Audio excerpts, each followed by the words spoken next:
Good morning students. अब हम continue करते हैं क्वेश्चन नंबर 4 से। तो एचएस डेप्रिसिएशन वाले चैप्टर का ही ये एग्जाम्पल नंबर 4 है। एचएस लिमिटेड ने 1 अक्टूबर 2008 को एक कंप्यूटर का क्रय 60,000 रुपये में किया। कंप्यूटर खरीदा है 2008 की साल में जो 60,000 रुपये का है, ठीक है, तथा 5,000 रुपये किराए तथा बीमा के चुकाए। 5,000 रुपये उसके किराया तथा बीमा के चुकाए गए। कंप्यूटर का अनुमानित जीवन काल 7 वर्ष का है। तो ईयर ऑफ लाइफ क्या है इसकी? 7 साल। तथा मूल्य हाशिए की दर 20% घटती हाशिए राशि विधि क्रमांगत हाशिए विधि है। तो रिटर्न डाउन वैल्यू मेथड से 20% घटाना भी है, ठीक है। प्रथम 3 वर्षों के लिए एक कंप्यूटर खाता बनाइए यदि लेखा वर्ष 31 मार्च को समाप्त होता है। तो 31 मार्च को बन रहा है अकाउंट्स, तो 3 सालों का आपको कंप्यूटर का अकाउंट बनाना है। अब इंग्लिश वाले बच्चों के लिए देखो, रीड कर रही हूँ। On 1 October 2008 HS Limited has purchased one computer for 60,000. Rupees 5,000 is paid for freight and insurance for that. Estimated life of this computer is 7 years. Rate of depreciation 20% as per written down value method. Prepare computer account for first 3 years. The accounting years ends on 31st March every year. देखो अब solution. The company closes its account every year on 31st March. Therefore, for first year depreciation should be, तो ये हमने खरीदा है 1 अक्टूबर को, ठीक है, 1 अक्टूबर को खरीदा है 2008 में, ठीक है, 60,000 रुपये का। 1 अक्टूबर से 31 मार्च तक का जो हो रहा है 6 महीने का पीरियड हो रहा है, मंथ हो रहे हैं, 6 महीने हो रहा है, 6 महीने का डेप्रिसिएशन फाइंड करेंगे पहले। तो therefore first year depreciation should be calculated from 1 अक्टूबर 2008 से 31 मार्च 2009 तक, ठीक है, 6 महीने का। तो 60,000 तो उसकी वैल्यू है कंप्यूटर की, प्लस उसका इंस्टॉलेशन, वो इंश्योरेंस वाला खर्चा, फ्रेट और इंश्योरेंस का, ठीक है, वो इसमें ऐड करेंगे। तो ये 65,000 का कंप्यूटर पड़ गया। अब इस पर 20% की रेट दे रखी है और 6 महीने का ही निकालना है। तो 6 डिवाइड बाई 12, तो ये जो वैल्यू आ रही है आपकी 6,500, ठीक है।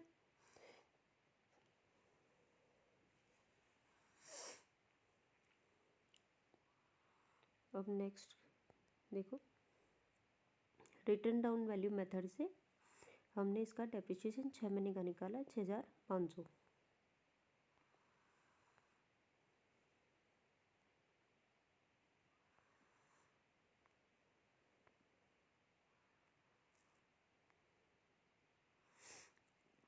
यहाँ देखो,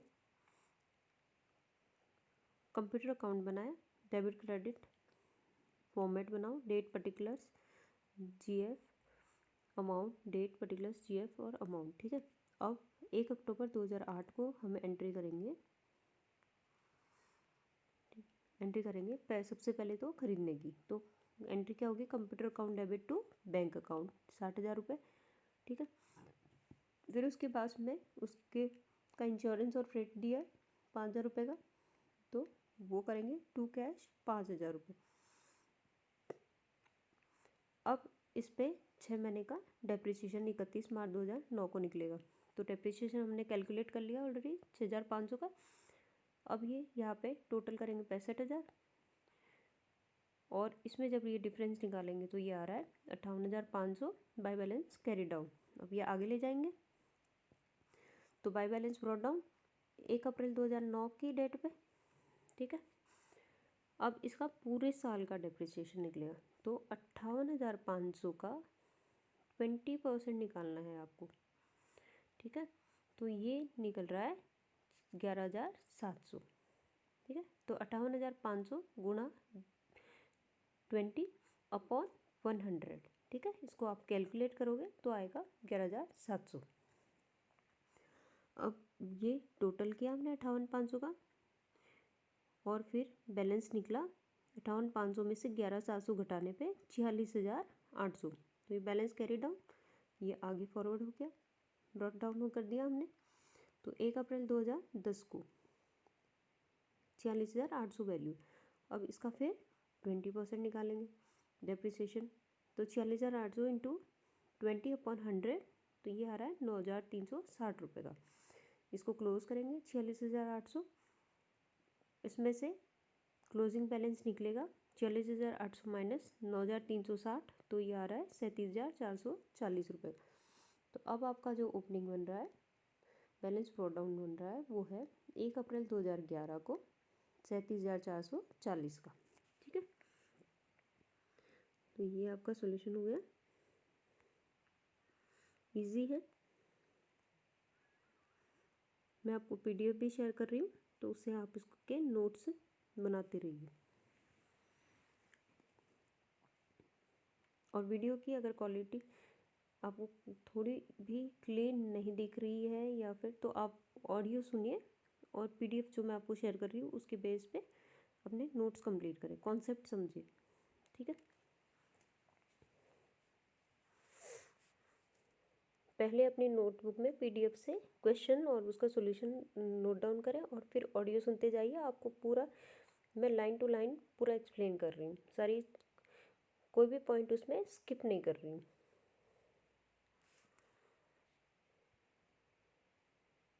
ठीक है। पर क्लियरिटी नहीं होने की वजह से प्लीज़ वीडियो स्किप मत करिए, लगातार वीडियो सारे वीडियोस कंटिन्यू देखें। स्टेप बाय स्टेप मैंने सारे लेक्चर बनाए हैं और लेक्चरों पे नंबर भी दिए हैं।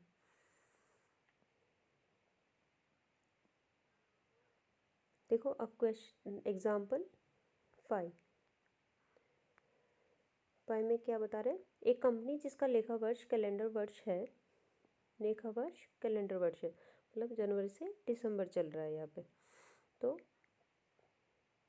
कैलेंडर का मतलब ही जनवरी से दिसंबर चल रहा है, ठीक है। अब 3 मशीन का क्रय 1 अप्रैल 2006 को करती है, जिसकी लागत 30,000 है। 3 मशीन खरीदी है 1 अप्रैल 2006 को, और 30,000 उसकी कॉस्ट है, ठीक है। एक अन्य मशीन जिसकी लागत 40,000 रुपये है 1 अक्टूबर 2006 को, तथा अन्य मशीन जिसकी लागत 5,000 रुपये है 1 अप्रैल 2007 को क्रय करती है।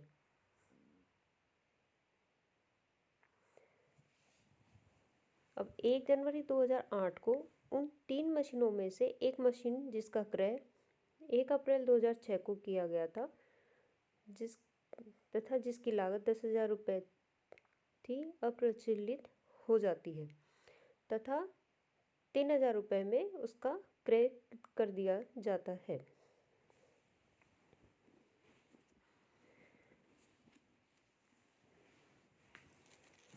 कंपनी की पुस्तकों में मशीनरी खाते का निर्माण 3 वर्षों के लिए यह मानकर कीजिए कि कंपनी 10% प्रति वर्ष अपलिखित मूल्य वृद्धि के आधार पर मूल्यह्रास चार्ज करती है।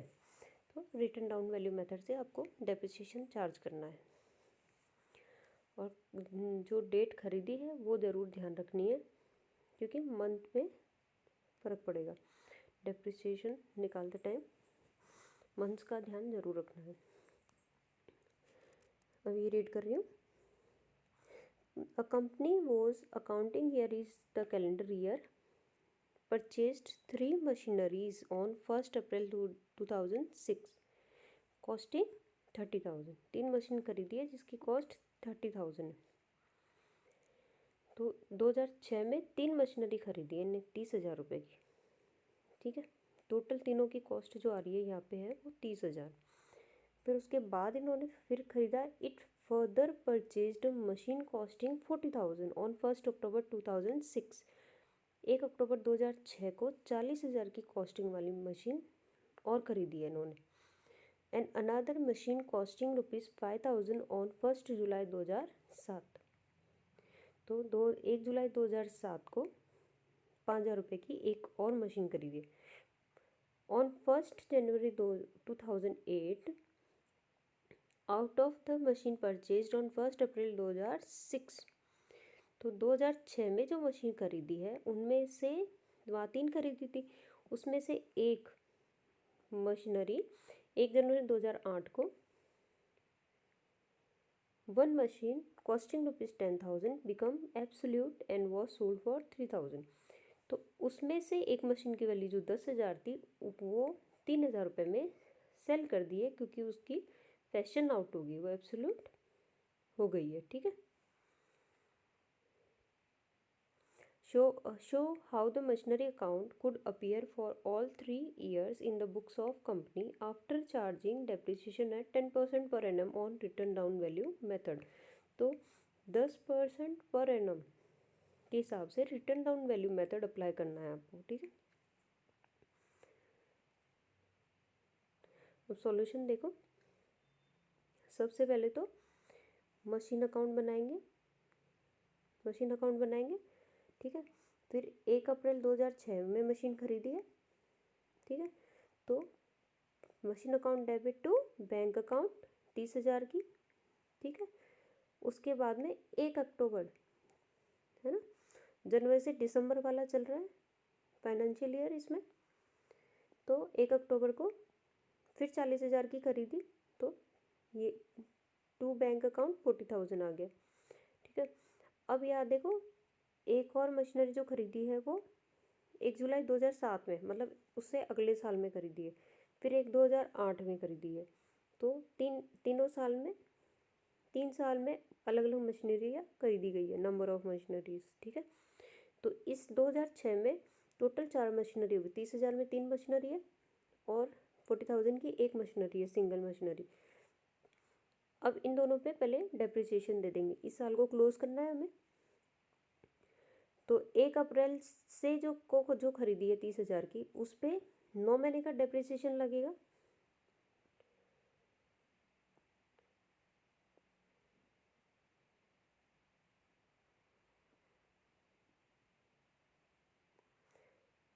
नौ महीने के हिसाब से देखो, इसमें कैलकुलेशन भी पीछे दी होगी आपको।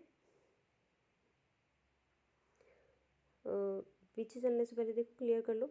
9 महीने तो इसके 30,000 वाली पे 9 महीने के हिसाब से, और रेट यहाँ निकलेगी 10%।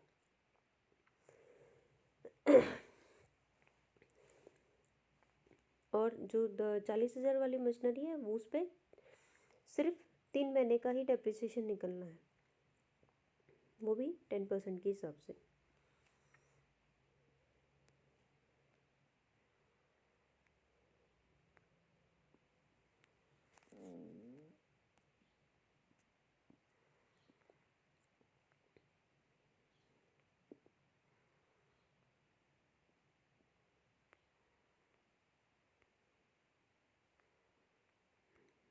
ये देखो,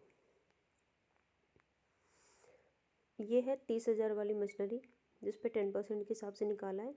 9 डिवाइड बाई 12 तो ये 2,250 रुपये की। ठीक है। 30,000 वाली मशीनरी के जो डेप्रिसिएशन निकला है 9 महीने का, वो 2,250 रुपये हुआ है।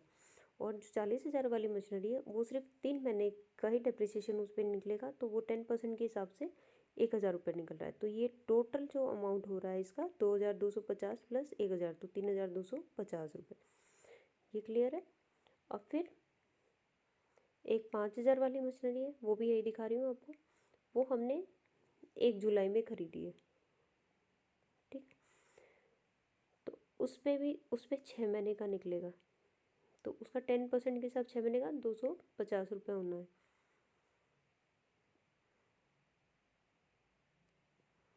और देखो, और बता देती हूँ आपको एक साथ में। देखो यहाँ पे वर्किंग नोट दे रखी है इन्होंने, वर्किंग नोट दे रखी है। तो 1 अप्रैल 2006 में 30,000 की पहली मशीनरी, फिर 1 अक्टूबर पे सेकेंड मशीनरी, मतलब 30,000 में तो 3 मशीनरी अंदर है उसमें, लेकिन ये एक साथ खरीदी है तो एक लॉट है ये समझो। और ये दूसरी 40,000 की खरीदी, तो इस पे 31 दिसंबर 2006 तक इसका डेप्रिसिएशन 2,250 आया था।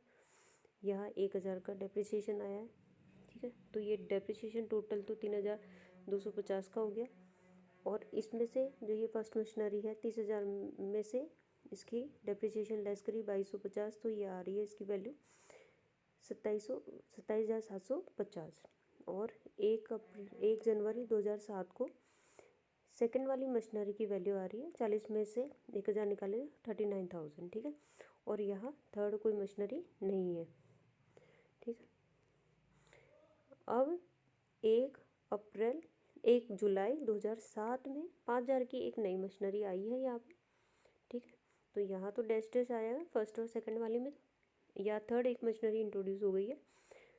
अब उसका 31 दिसंबर 2007 पे डेप्रिसिएशन जब निकालेंगे तो 5,000 वाली पे तो 250 निकलेंगे। ये नीचे मैंने आपको बताया था यहाँ पे, ठीक है ना, कि ये 250 किस तरह निकल रहा है।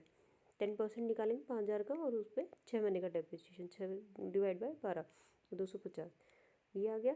अब ये लेस करके आ जाएगा 4,750। 1 जनवरी 2008 पे इसकी वैल्यू हो जाएगी 4,750। अब देखो ये वाली जो फर्स्ट वाली मशीनरी है और ये सेकंड वाली है, इस पर पूरे साल का डेप्रिसिएशन निकलेगा, ठीक है। यहाँ पे ये कोई सेल नहीं हो रहा है, यहाँ पे इसमें कोई और इंट्रोड्यूस भी कुछ यहाँ कुछ नहीं हो रहा है इसमें। तो इसका पूरे साल का जो है 10% निकालेंगे 27,750 का 10% निकालेंगे तो 2,775। उसको लेस करेंगे तो 24,950 की उसकी कॉस्ट हो गई, बच गई है, एसेट्स की वैल्यू बच गई है। फिर 39,000 का 10% 3,900, उसकी वैल्यू यहाँ बच गई 35,100 रुपये। अब यहाँ देखो कह रहे हैं कि जो 30,000 की मशीनरी थी, ठीक है, उसमें से 10,000 की मशीनरी को 3,000 में बेच दिया, क्योंकि उसकी वो आउट ऑफ फैशन हो गई, एब्सोल्यूट हो गई, ठीक है। तो ये जो वैल्यू है ये 1/3 और 2/3 में डिवाइड होगी।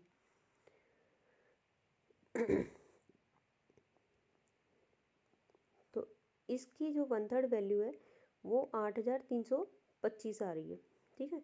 और उसमें जो बची वैल्यू वो आ रही है आपकी 16,650। ये एक मशीन की वैल्यू हटा दी हमने, 2 मशीनरी की वैल्यू ये बच गई।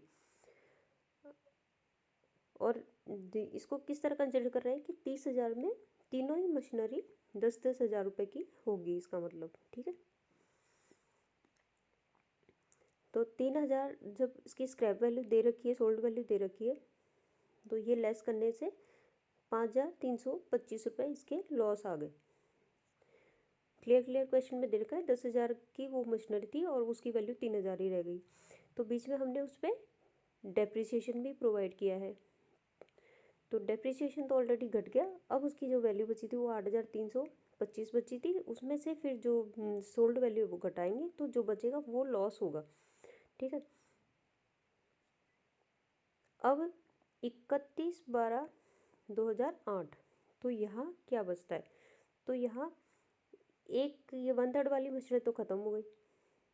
अब 2/3 वाली मशीनरी पे 10% डेप्रिसिएशन जाएगा, तो ये 16,650 वाली का 10% 1,665 होगा, ठीक है। और ये घटाने पे इसकी वैल्यू बचेगी 14,985 1/1/2008 को। और सेकंड वाली देखो इस पे 10% निकलेगा तो ये 35,010 आएगी, ये 35,590 इसकी वैल्यू बच गई। फिर इसका 10% निकलेगा तो 475 आएगा और इसकी वैल्यू बच गई 4,275। अब ये तीनों जो डेप्रिसिएशन यहाँ है इनका टोटल यहाँ आ रहा है 5,650 रुपये का। और ये जो वैल्यू आ रही है असेट्स की इसका बच रहा है 50,850 रुपये, ठीक है। तो ये सारी वर्किंग आपको मैंने बता दी इसमें। अब एक शॉर्टली आपको मैं अकाउंट में दिखा देती हूँ फिगर्स।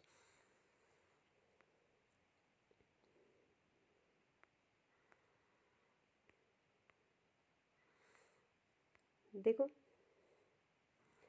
ये हमने देख लिया, परचेज था 30,000 का, फिर 40,000 की उसी साल में आई, ये 70 की हुई। फिर डेप्रिसिएशन फर्स्ट ईयर उन दोनों पे जो निकला वो 3,250 निकला, और बैलेंस ओपनिंग बैलेंस बचा 66,750, ये कैरी फॉरवर्ड कर लिया।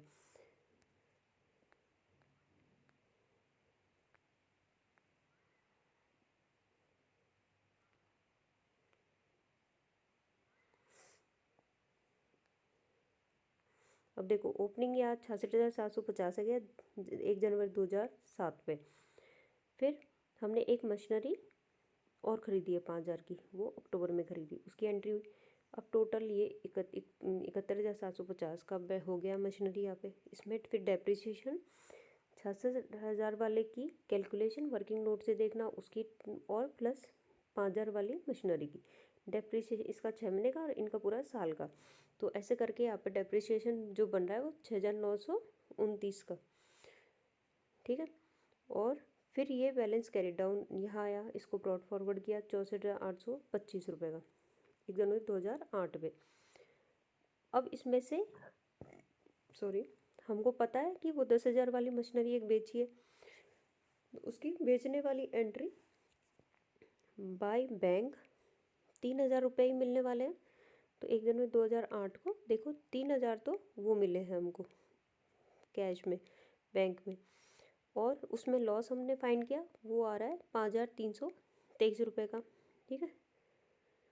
और उसका टोटल ये तो वो हो गया, सेल वाली एंट्री होगी दोनों, जो कैश आए वो और जो उसको लॉस हुआ वो लिख दिया हमने। अब डेप्रिसिएशन वाली एंट्री लास्ट में जो बच गई उस पे, तो उसका फिगर ये आ रहा है 5,650। तो अब जो बैलेंस बच गया आपका मशीनरी का वो 50,850 का हो गया, और ये ब्रॉट डाउन कर लिया 1 जनवरी 2009 में। तो ये वर्किंग नोट जो है आप बहुत ध्यान से बनाएं, और इसी फॉर्मेट में बनाएं, ये सबसे इजी तरीका है और सिस्टमेटिक तरीका है। इसमें आपकी कोई एंट्री भी स्किप नहीं होगी और सारी फिगर्स मिलेगी, ठीक है। जैसे आपको यहाँ पे फर्स्ट डेप्रिसिएशन मिला, फिर ये सेकंड डेप्रिसिएशन मिल गया, थर्ड एंट्री में आपको सेलिंग वाली एंट्री यहाँ से मिल गई, और फिर ये फोर्थ आपको डेप्रिसिएशन मिल गया यहाँ, ठीक है। और ये आपका ओपनिंग वाला बैलेंस मिल गया।